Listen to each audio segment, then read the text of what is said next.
All right, so before we start, we always like to light a little Palo Santo. Love that. So we'll just kind of smudge out anything that happened before this interview.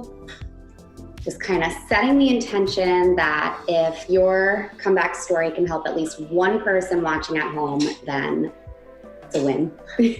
Love that. Oh yeah. So. All right. Okay. So would love to hear in your own words, who is the Rachel today? I call myself a mindset and success coach. I predominantly work with women who are aspiring entrepreneurs or entrepreneurs to help them create what I call the freedom life. That looks different for every single person. It's defined differently, but ultimately in all the conversations I have with the women who work with me, or even just the women in my community, they're yearning for freedom in some capacity. And so I'm working with them. Freedom has been a big theme in my life, as I'm sure we'll touch on, but I support women in creating a life and a business on their own terms, getting paid, doing what they love, and also having their own comebacks, right? I think from, some of the worst situations can come the most beautiful new beginnings. And that's, something I've experienced. So I really love helping and working with other women to do the same. For sure. And we can't wait to hear, your story. I heard it on your own page when you were kind of talking about that rock bottom situation. So for anyone listening at home, take us back to that low point where you didn't know what to do, didn't know how to get yourself out of this situation, and kind of paint the picture for everybody watching at home. I always kind of forget the exact timeline, but I want to say 4 or 5 years ago. And I was at the time kind of plugging away at this blog. So I had a blog about gluten-free living. I have celiac disease. So I had created this a few years prior, was kind of plugging away at it, quit my corporate job, not to start the blog, but quit corporate life, wasn't for me. And in that time started this blog, but I wanted to still make money and I wasn't making money from the blog yet. So what I did was start serving, and it was great. It's lucrative. I live in Toronto, Canada. So it's a very big city, similar. You guys are based in New York, right? Yeah. So similar. It was really lucrative, and rather than it becoming, a way for me to make money so that I could focus on my blog, it kind of became my priority. I put so much of my identity in this serving job, and it really kind of sucked me away from this beautiful thing I was trying to create of helping other people who were gluten-free, celiac, intolerant, etc. And I was just getting sucked into this toxic lifestyle of the hospitality industry, which is late nights, lots of partying, very ego driven. And I remember though realizing that it was toxic, knowing that something's got to give. I can't just keep living my life, sleeping in every day, wasting away the days, not actually working on this blog that I am passionate about, or I say I'm passionate about, and then working really late, and then working till whatever time, and then still going out after and drinking and partying. So it was just out of alignment. And I remember thinking that something had to give, but I wasn't taking the action to give. So the universe, I believe, always gives us what we need, not what we want. And I ended up getting fired from that job. And because so much of who I was identifying with and who I felt I was at that time was such a blow to my ego. I had never been fired from a job. I've always been really good. I've always been a good employee. And it was just so out of character of me to get fired. But who I was at that time was so out of character. So it is, all making sense here. So I get fired from that job. I literally was spending all my money on going out, shopping, dining out, all these things. I wasn't saving. Any short-term gratification, oh my God, that's exactly what it was. Everything was short-term. I was living in such an ego-driven reality. It wasn't reality. It was just spend. And everyone around me was doing the same thing. It's ooh, wad of cash, walking out at the end of the night, you felt like a baller. And then I just wasn't saving that much. And so I get fired. I'm like living in a downtown condo, which isn't cheap. I had like an expensive lifestyle. Everything had to change for me. And I look at like my savings. I'm like, I think I had like maybe like $1,500. Like I really like had like next to nothing. And, that was barely going to get me through like 1 month of living. So, in that rock bottom moment, I had to like face some hard truths, being like, and also like I was losing, like there were a lot of toxic friendships. So like people were dropping out of my life. I just felt like, what the actual F? Like I'm hitting this like total rock bottom, just left a relationship. So I'm single, I'm broke, I'm jobless. And, I had this like side hustle thing that wasn't even amounting to anything. And I had to face like myself. I had to face my own darkness and be like, girl, you got to get your shit together. I had to face my own darkness, something that I think I had never done. I think I was like 26 at this point in my life, maybe 27. And yeah, I was like, wow, like wake the F up. Like you're like no longer in your early 20s. Like it's no longer cute to like be a hot mess. And I was a hot mess, like absolutely like classic textbook definition of a hot mess. And so I had to like really look within and realize that you had been at cause for every single thing. You can't point the finger. You can't blame anyone else but yourself. And yeah, it was like a very dark time for me. Total rock bottom. So what was your biggest fear? One specific thing, if you could pinpoint like your biggest fear during this. The biggest fear I would say was around money. Like I was just like kept looking at like my lack of like funds, and my motivation at that time was like, how can I make money quickly? And so in that time I was like picking up odd jobs. Like I was like, doing anything I could, but I was also so I had this platform, I had this like potential. And I think rather than continue the way I had which was like wishy-washy, which was like, I feel like I had such an inflated sense of like who I was and what I was doing with it too. Cause I would like, kind of brag about like, oh yeah, like I'm a blogger, and like it was doing well, but like I wasn't making money from it. So like in so many ways, like it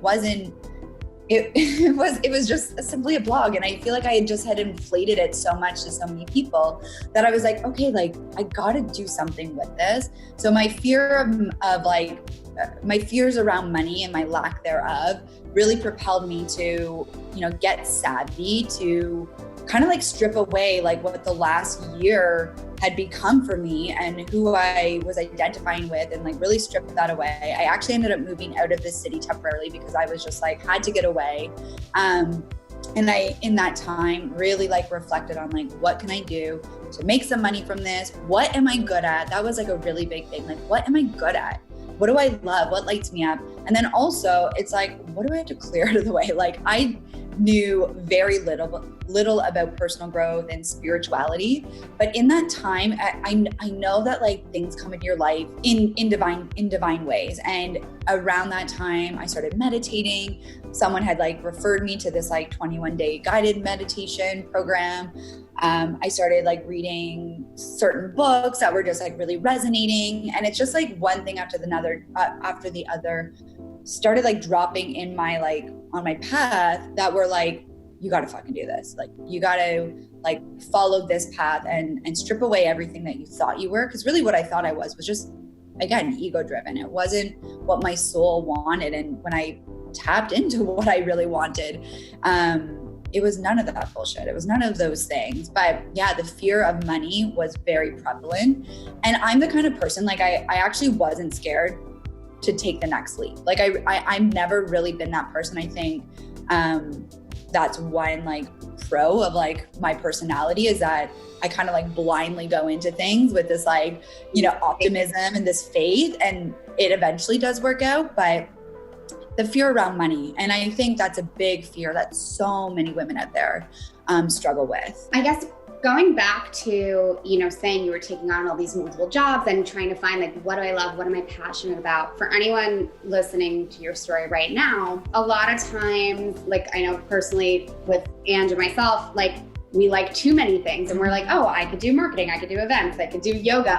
So how did you really kind of, or I guess what advice would you give to really, anybody looking to find their purpose or to find their calling and like what's going to make them money, what is that one thing that they can hone in on? That's actually a great question, because I see this actually so much where it's like we're multi-passionate people, and so we're like really excited about like all the potential, all the different things that we could do.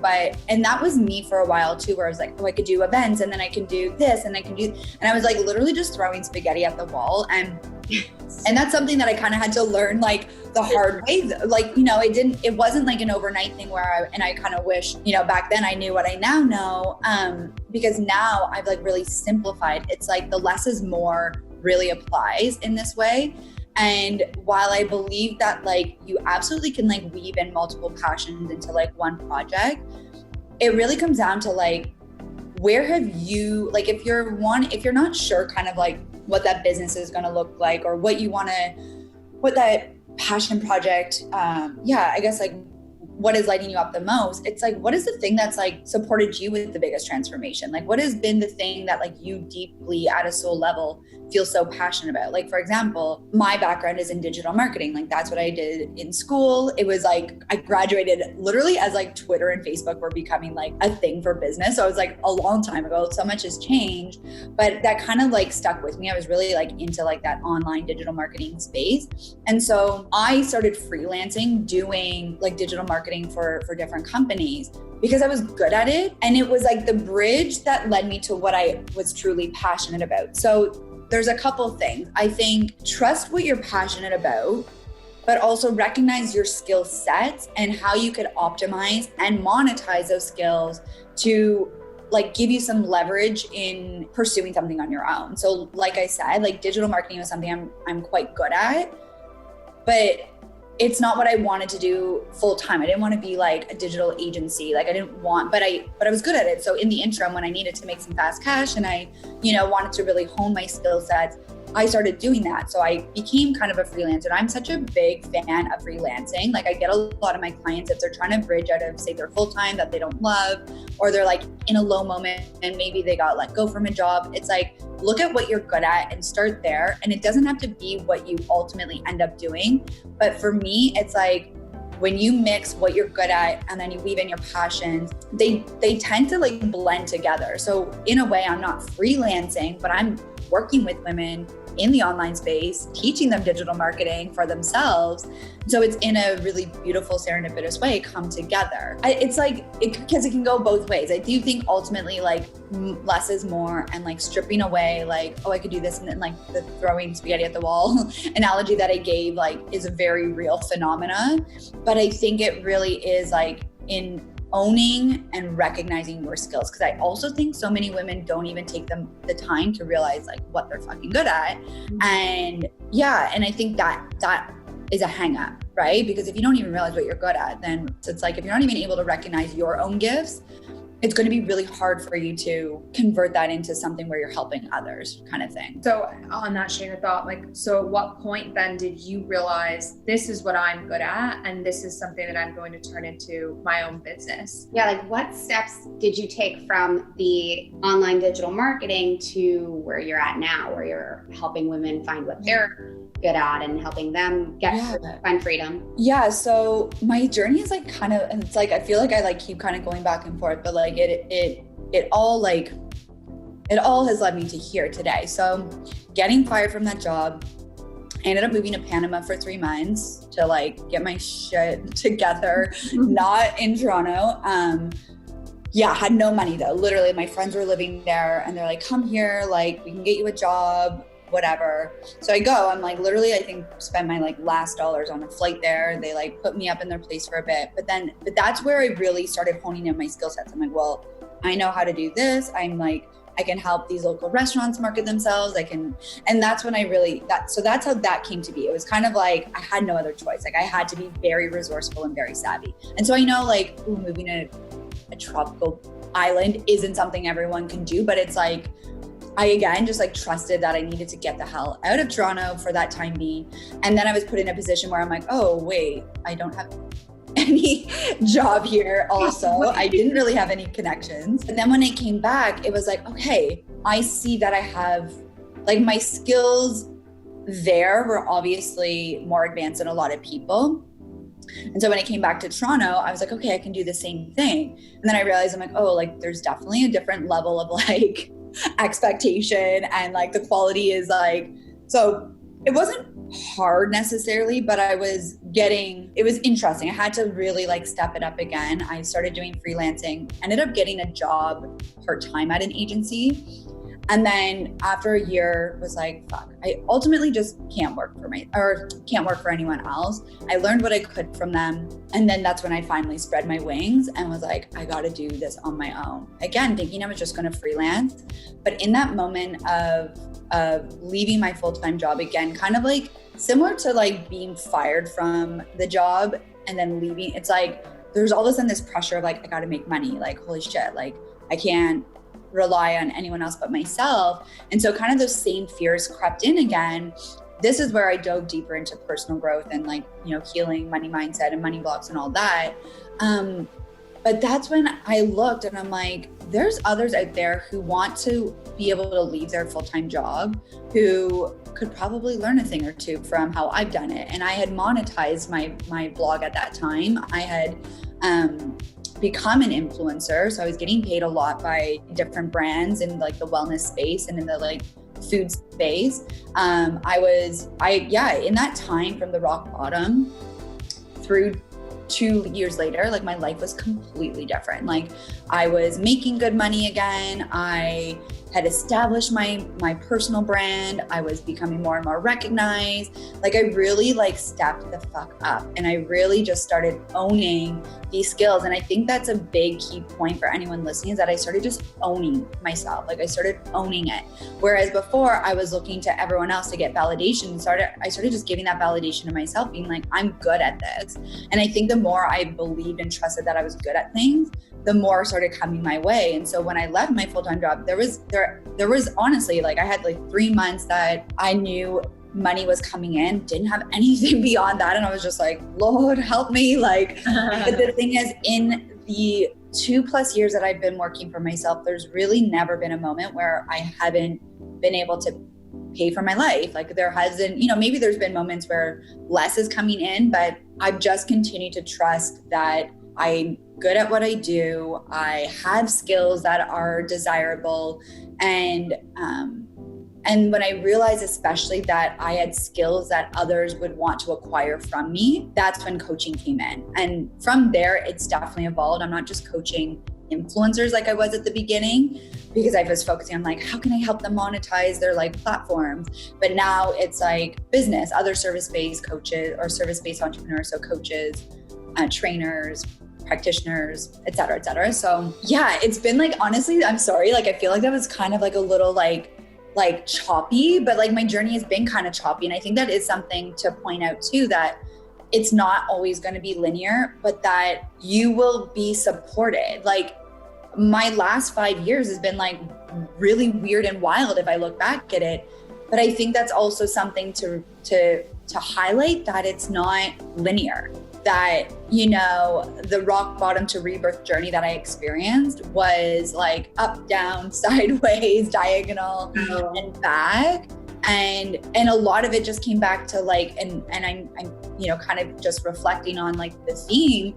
It's like, it all comes back to just owning what you know, owning like your skills and, you know, feeling into that, because that I think is what has brought me to where I'm at today. Because I'm like, I know shit, you know, I'm like, I know things. And I think we forget that we know things, right? Was there ever a time during your journey where you kind of had that fear-based thought of, well, someone else out there is already doing what I'm doing, or already has the same type of business model that I want to create, and you know what I want to do already exists. So what would you? Yeah, somebody else? 100%. Like the imposter syndrome. Yeah, where you're like, everyone else is doing it, so how could I possibly do it better, or how do I do it like that? But you don't necessarily want to do it like that. You're you're unique. Oh my God, comparison used to plague me like every single day. Like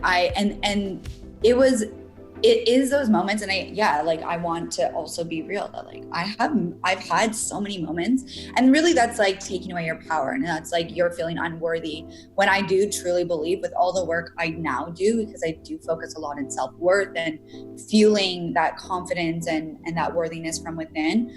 But I've had so many moments of like looking at even like before I was coaching, like other influencers, other platforms, like, oh, how are they growing so fast? Oh my God, how are they getting that brand deal? Like I should get that deal. Like all of these things have like come up in so many like phases of my journey. I mean, even when I was working corporate, not gonna lie, I would look to others who like had better corporate jobs and who were making more, and I'm just like, you know, and they're shopping at like Aritzia and I'm still shopping at like H&M, and I'm like, how are they doing this? Like what the F? And like having like beautiful condos, and I'm like in a basement apartment. Like I've had this in so many phases of my life, but here's what I know now is imposter syndrome and like comparisonitis is really like, what I see that is an opportunity for you to see what someone else has as what is possible for you. I really do believe that. I see them as expanders. I see them as people who can demonstrate to us like, oh, like if they're doing something similar to what I want to create or what I'm creating, and they can have this success and they can have this life, then I can too. Like I really do believe that. And I think I said that I believed that for a while, but then didn't actually believe it. But I do see that now. And it's rare that I look at someone online, say another coach who's, you know, having like an amazing month or having like great success and like have something like negative to feel towards it. I really am like, shit, like that is amazing. Like I really have become like a cheerleader for that, because it also, I mean, that's what I do for my clients. So that's number one. But I also think imposter syndrome is what happens when we're looking externally instead of internally. And we're failing again to recognize our own gifts and our own power, that we are unique, that just because someone else is doing something similar doesn't mean that you shouldn't or couldn't do that. In fact, I want you to do it, and I want you to not do it better, because I don't think like then we're competing again, but to do it differently. And the people who will resonate with you are meant for you, and the people who will resonate with them are meant for them. There's so many business and mindset coaches out there. I know that it's a very saturated market now, but yet my roster continues to grow. My business continues to grow. And it's because I know that my, like, I don't know, the way my energy matches others' energy. And it's not to say that my energy is better than anyone else's. It's just energy, and it vibes with different people differently. And anytime imposter syndrome comes up with clients, like I really just say, okay, you got to stop looking at that other person as like a competitor. Instead, look at them, see what it is that you like in them, because I do believe in modeling someone and modeling their success. I've done that with my, you know, mentors and people that I look up to, not copying them, but modeling, like, what are they doing that I love, and what do I do differently, and how can I do this differently?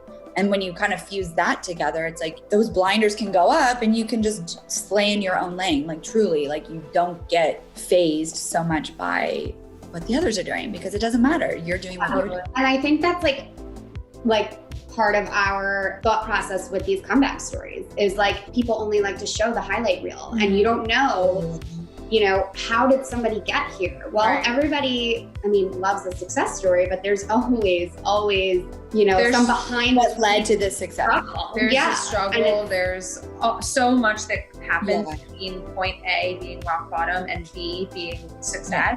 There's so much that happens in between, and not everyone shares that. I love seeing that the person or like the business that we see today took like 10 years to build, or like, you know, what, you know, it started off as and where they are, like literally like every like, that's what I've always been so drawn to people's stories. You assume that someone like comes from money if like they're, you know, wearing designer and driving like a fancy car, and you know, that's a snapshot of what you see today, but you maybe don't see that like, no, like they've built themselves up, and you know, they've actually had to go through quite a lot of shit and XYZ. And so I literally love hearing like, what was their family life? What was their childhood? What was the first like iteration of their business? Because I really do think that is so empowering. Yes, some people have like a bit of a leg up. I do recognize that, but I think for so long I looked to that I looked at anyone who had success as like probably having a leg up. Like I was kind of like resentful towards it because I definitely did not. And now I just see it as like, yeah, but my story is fucking wild, but like cool. I'm like, you know, if what I've gone through, and I literally came from like, I grew up in the country, like I am like a small town girl, but like you would never know that based on what my life is like today. But I used to be ashamed of sharing those things because I didn't think that anyone would care or that really my story was anything special. But now I love sharing that because if it's possible for me, it really truly is possible for anyone. And yeah, that's just all I believe. Like I really do. And I don't even think like, yeah, like I still have so much that I want to grow into, but I think only now after truly being online and like from the first time I blog, or like from the moment my blog was built, which I think honestly was like 7 years ago now, I think like 2013, like September, October, to like now, it's like, now I'm starting to see and feel successful, but like there has been honestly 7 years and a lot of like highs and lows that have got me here. Now, I don't think it has to be that long. Like I really love teaching what I've learned and what's helped me to help you prevent or to help you get there faster. But I do think there's something so beautiful in that journey and being like, oh shit, 7 years. Like, okay, it's been like, it's been a while. Our next question that we wanted to ask was, you get advice from anyone, or what was the best advice that you got during this whole journey? I honestly don't think I'm very Sagittarius. So even any advice that someone gave me, I probably ignored it and did what I wanted to do anyways. Like I honestly don't really listen. I'm like, oh, you think I should do this? Yeah. So I'm going to do the opposite thing. The total opposite. So did you have support or anyone who really like helped you out on this journey? That you yeah, no, I definitely have had, I would say like, honestly, my family, like my parents have been supportive. They probably like look back. I think at the time, I didn't really care what anyone else thought. Like I really didn't. And I just did what I wanted, but I didn't have anyone tell me not to do anything. Like even when I told my parents I was moving to Panama, they were like, okay, oh, you got fired and now you're moving to Panama. Like they were kind of just like, okay, like she's got to do this. Like she's, you know, they it wasn't like I never asked for permission. Like I'm not a permission asker, but I'll tell you what I'm doing and I'm doing it regardless. So I think knowing that about me, and even friends of mine, like everyone was supportive. Like there was nothing that they could have told me or said anyways that in any of the phases of my journey that they, could really disagree with. But I have always had support. I have really, truly always had very supportive people in my life.